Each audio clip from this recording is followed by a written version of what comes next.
Morning, ladies and gents, welcome to Monday morning. It's the 15th of January now, and we've got a bit of an Arctic blast coming. Apologies if I'm a bit shaky, but well, I'm trying to walk on that, which isn't the easiest thing to do. So I'm rugged up with like thermal t-shirt, hoodie, jacket, and then me waterproof to try and keep wind out, as well as a snood. I like my snood, back to my motorbike days. But yeah, it's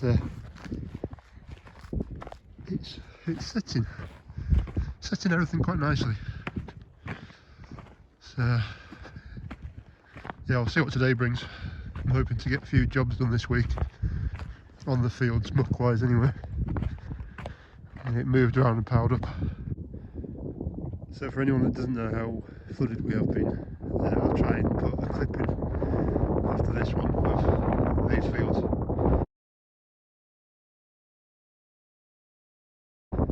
As they were probably 2 weeks ago now. I'm actually crying now, it's that cold. Just come up the other side of this ditch and yeah, wind caught my eyes again. That second time, so I've been into the petrol station this morning to get some juice for the truck and walked up to the cashier crying. I was like, it's a bit cold out there. She was like, yeah, just done the same. So anyway, yeah, just having a walk through Gills in the field now. Again, it's as rough as a badger's arse in here. At least we can get out of it now. So just having a look at this grass now. You can see there are some green shoots coming through, but there's also a lot of this just brown, basically dead stuff now. The floodwaters had covered it and it's died off. It doesn't actually look too silt covered at the moment, but I don't think much wants to eat that now, to be fair. And you can just about see, I don't know if you'll see very well, there's a green ridge right near the fence, which is a bit that hasn't been underwater for too long.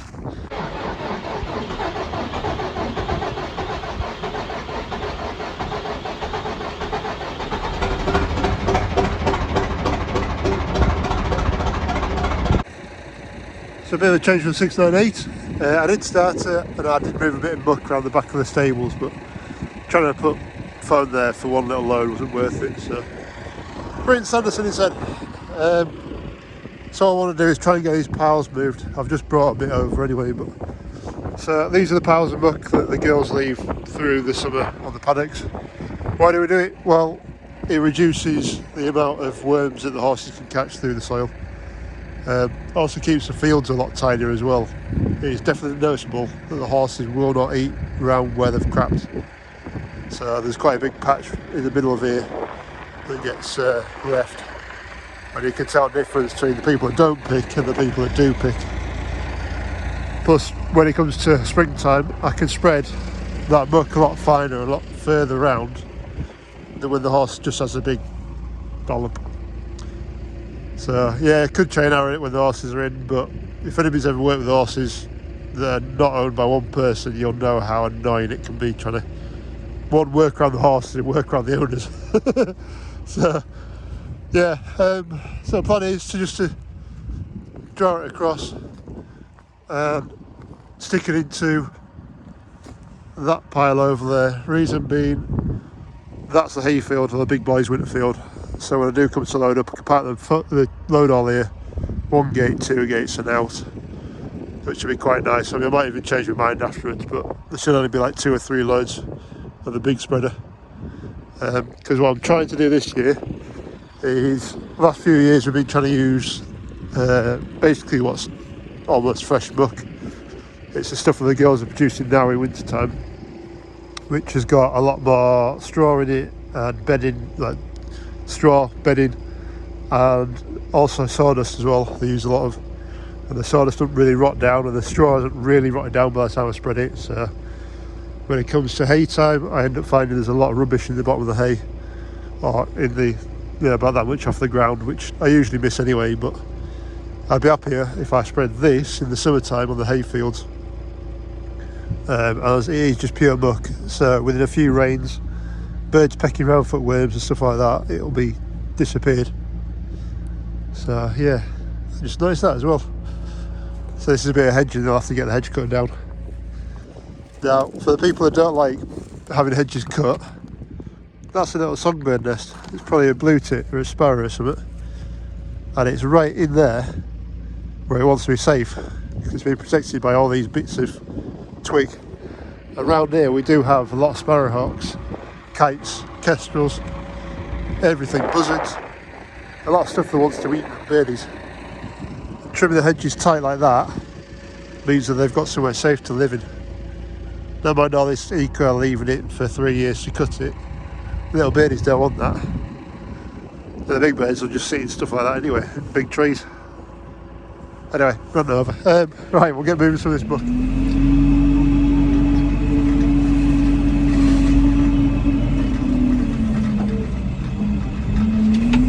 Right, try and find where ground is and not dig it all up.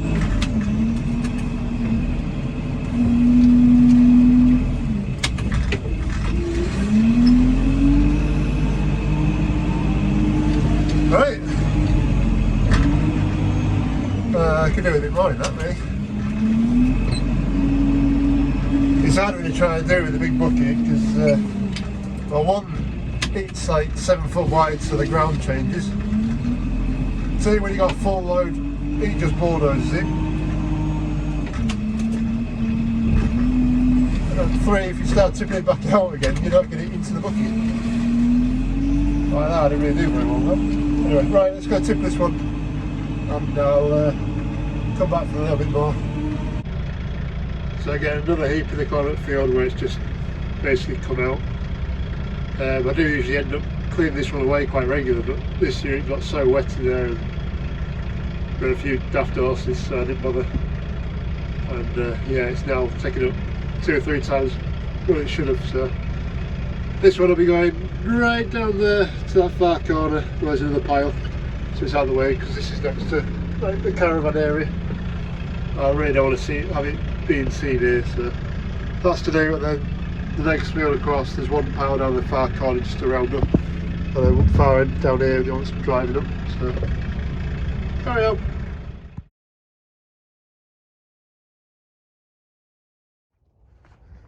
Well, ladies and gents, welcome to Tuesday morning. Another cold start this morning. Everything's quite hard. It's a good thing because this morning we've got the hedge cutter coming in. So Rich is coming in hopefully in the next hour or so, and we'll get some hedge cutting done. Hoping he can travel quite well. So what I'm going to do now is open the gates up for him, just to make his life easier, because we've got 1, 2, 3, 4, 5, 6, 7, 8 8 gates to do 4 fields. So I know when I'm in and out of it at the time it gets a bit boring, so I'll save his precious little legs and carry on. It should be another good sunrise. So yeah, basically going down and hedge cutting all the way around these fields here, get them tied up for springtime. Just been into the main house and we're just fitting a kitchen at the moment. Well, we're not, well, kind of we are. We've ordered a kitchen. I've got a lad in helping us fit it. The boss man's in with him, dry lining walls and doing all sorts of bits. So we'll carry on with the horsey stuff today. So yeah, right. Let me have a trundle down here and we'll go open some gates up. Right, so let's see if we've got a molly. Well, that trap's not gone off. That one's not gone off. That one's not gone off. There should be a 4th. Try and find it. 3. Oh no, sorry, that is 4. Alright, so we missed him. He's been busy though. Give him that.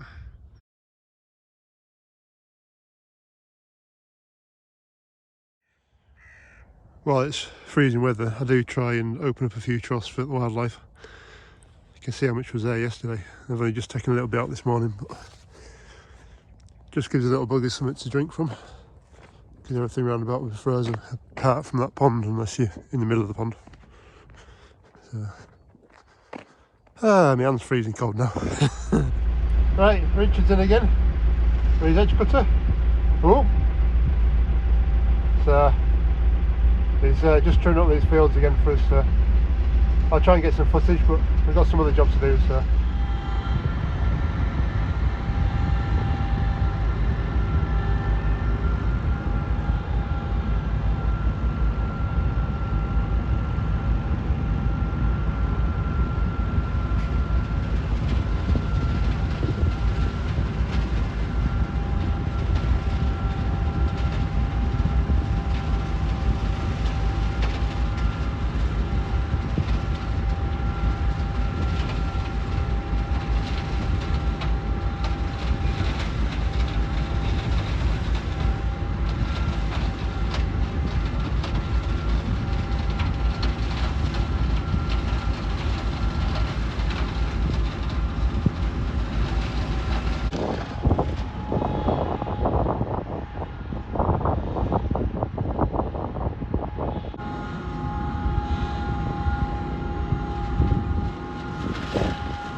So Richard's been in now and he's gone. So I've had these ones done down here, all nicely trimmed up. I was actually going to try and get this fence line pulled out again. When we put this in, I slipped up and we should have had the hedge cut and then this wire put in, but never mind, she's done. But yeah, it's tidy enough for a blind man. But no, that's tidied up again this year. Yeah, we can hear properly with wind, but this is biggest bit done down here. Just tying these up and over the top of that hedge down there. So I pulled that big trailer out of the way earlier for him, which funny enough not that much of a mess. That back wheel again, anyway, nipped off the sides and tops of these new hedges as well, so that's good. Just set up down here as well. Neighbouring farmer very kindly does the tops on his side and tries and reaches over but can't see everything and can't get the side of it. So Richard's just been down, he's done this bit as well for us, and well, looks like he got stuck. Oh dear, the ground is just getting to that stage where it's thawing out now. So yeah, not ideal. I was hoping it's going to stay harder for longer, but anyway, Richard's been in, got it done. Well, morning ladies and gents, welcome to Wednesday the 17th of January. Another frosty day this morning. So I'm just having a look at a couple of jobs I want to try and get done. And just having a quick walk over the hayfield. What is usually the hayfield. So yeah, there is actually a bit of grass on it still. I'm surprised.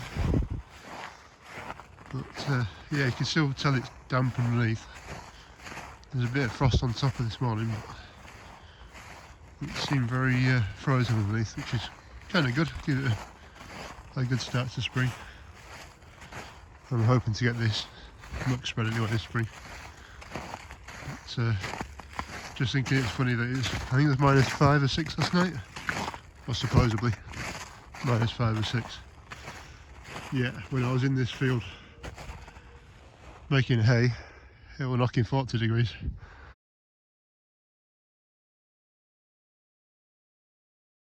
Yeah, give it another 5 months or so. I'll be sweating, overheating, and wanting it to be winter. And then winter comes and you wanted it to be 30 degrees and sunshine, but I prefer the cold to the hot anyway.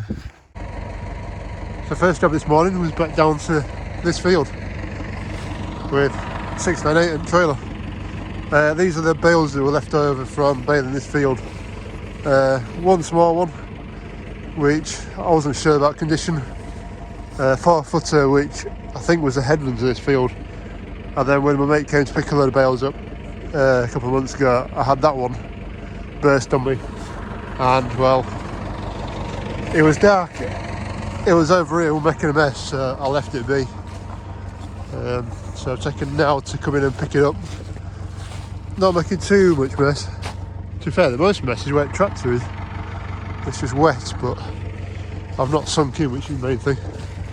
So that'll do nicely, I suppose. We've got to take them back up to the estate and get rid of them.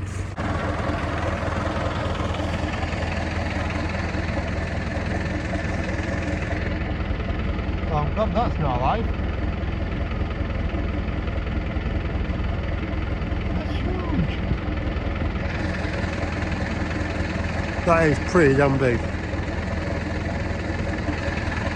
Whoa.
Right, so I'm getting towards pretty much the furthest point of our land on the estate.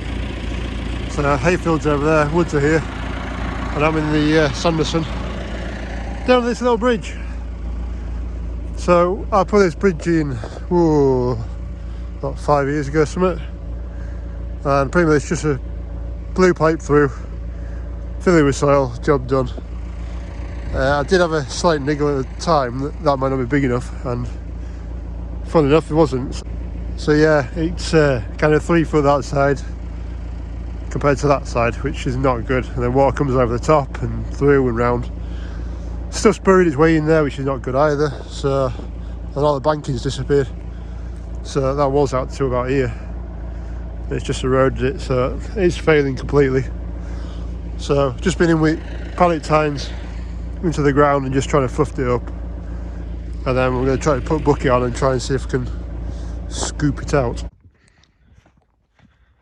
Oh, what a lovely day. Just take a moment to enjoy the scenery around about. I'm just walking back down to the forklift now. But it's a beautiful day. Well, I don't think that's too bad. Might just want a bit of mucking out down there, like, so I might just do that on here. I don't think it's quite deep enough to what it should be, but I'm kind of struggling with forklift anyway. I'm pretty much at the bottom of its boom. The only way I can get into it is to put the bucket vertical and try and scrape it out, but there's a good little flow on that at the moment. So happy with that. So yeah, everywhere along here is pretty much there's little lumps of bumps that are falling into the ditch over time. And each one just slows it down that little bit. So it really wants digging out with digger. So there's another one down there as well. Just a little restriction. Make all of it flow a lot nicer. But I don't think I'll ever get a digger in to do it, which is a shame. There's about a mile of that ditch, I think. Won't be far off that anyway.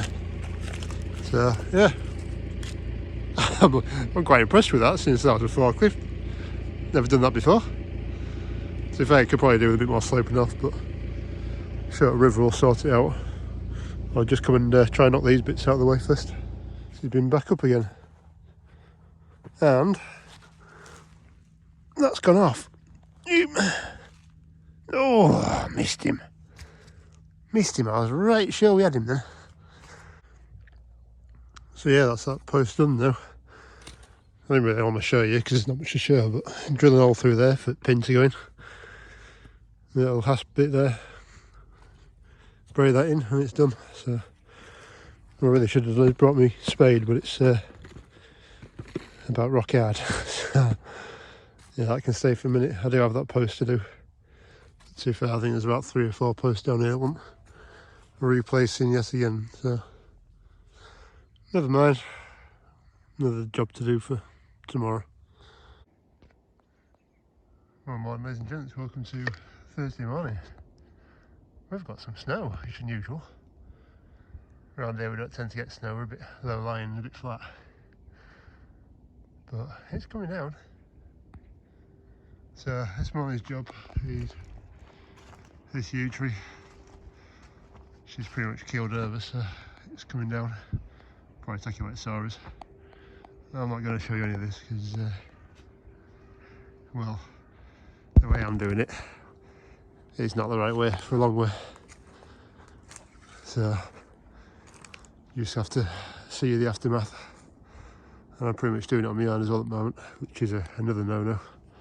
So brush that side, timber over there, or here, and whilst it's firm and dry, we'll try and get some firewood because they've got nothing.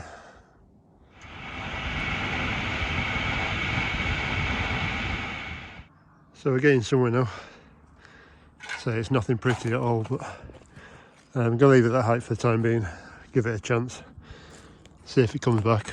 I'll just nip a little bit off top and pretty much just side it up a little bit. And say she's not pretty. Managed to tie that bit of roughness up. I think there's a felling cut up the other side to do as well. So yeah, log some of it.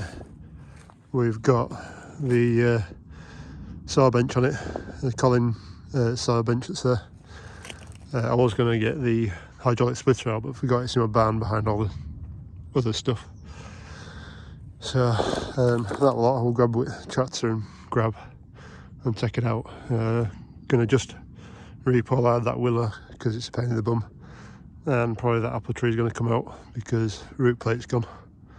To be fair, most of those apple trees are just starting to show signs of, well, falling over. They're starting to lean into each other a little bit, but hey, yeah. So yeah, Bossman's lad's having a go with splitting wall as well down here.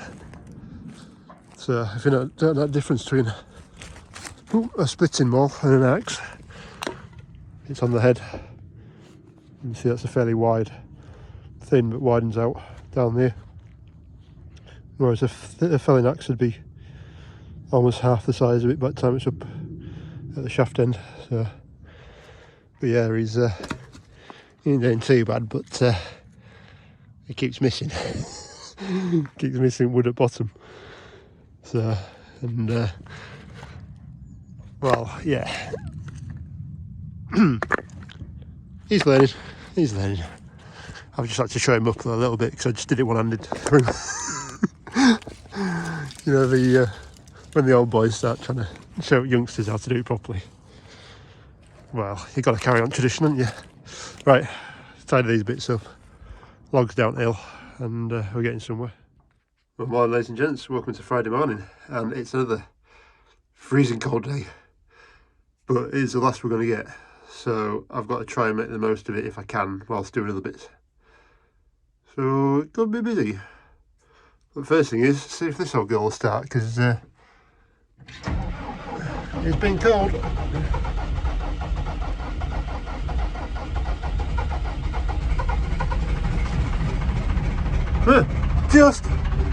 Only just. Welcome to the tennis court, apple tree area. So this is usually tennis courts over there, and these are some of our old apple trees that were planted in I think it was in 1908, somewhere on there, turn of century, 1900 area. But I fell one of them yesterday because the root plate's basically gone on that one. We've also taken down that yew tree up there and butchered that willow that's here. So if that willow wants to be out really, but never get around to it. And I should really take the couple of limbs off that yew tree. But anyway, for the time being, I actually moved a lot of brush already. There was a couple of piles down here this morning. So just doing 698 to push it up and grab basically. So there'll be about another 4 or 5 grabfuls there, and a bit of brush to tidy away. And all I'm doing, because the frost is supposed to come out of the ground at about lunchtime, is just get it out of the gates down there and piled up on what we call day part strip. You could probably just see it pile. I've started through there on the other side of the pond. Just means that it's all out of this area, because by the time spring comes it will get quite damp in here and she'll make an awful mess. I mean, she's already trekking up and down, putting some cleat marks in it already, but they should disappear quite nicely. So yeah, get this done before lunchtime. So that's my little pile now. It's a good little pile, to be honest. But that's it's taken me about an hour and a half to shift all that with tractor from right over there. There was a pile over in that field as well. But I reckon that's half a van load of chip, if not more, and probably a bit longer in time trying to feed the damn thing, because that would not have been nice going through a chipper.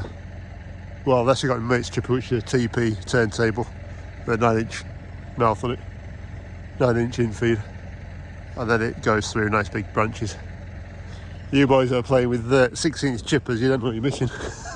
Literally, don't know what you're missing. I'll never go back to a 6-inch chipper now. But actually, no, I did have a 6-inch chipper on a mog, and that was an absolute animal. But hey, right, gate's locked up. Look at that, it's starting to come out. Just starting to bud up. And little Robin's happy as well.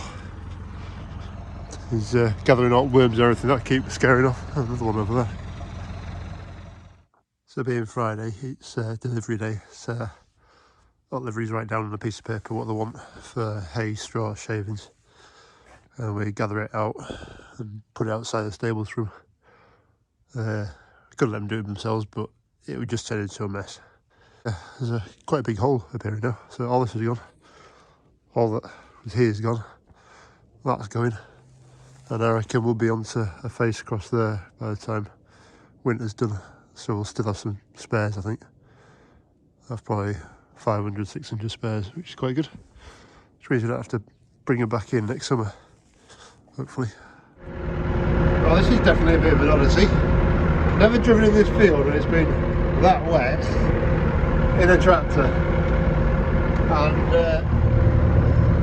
not making any mess. To be fair, it's rolling grass over a bit, but it's not damaging it. So, yeah, that's quite good. So frost hasn't quite come out yet, so I thought I'd come down here with the 698, and because this soil that I dug out the other day is really quite nice actually, I hadn't realised how nice it was when I put it in. I'm actually going to lead a bit of it back up to the estate. Also, if I leave it down here, granted it's just going to flood and wash it all away, so we're going to lose it, and it'll probably just end up in the ditch anyway, so yeah, might as well take some back up. Yeah, still no mess. Good. Yeah, might as well take a bit back up and use it up on the estate.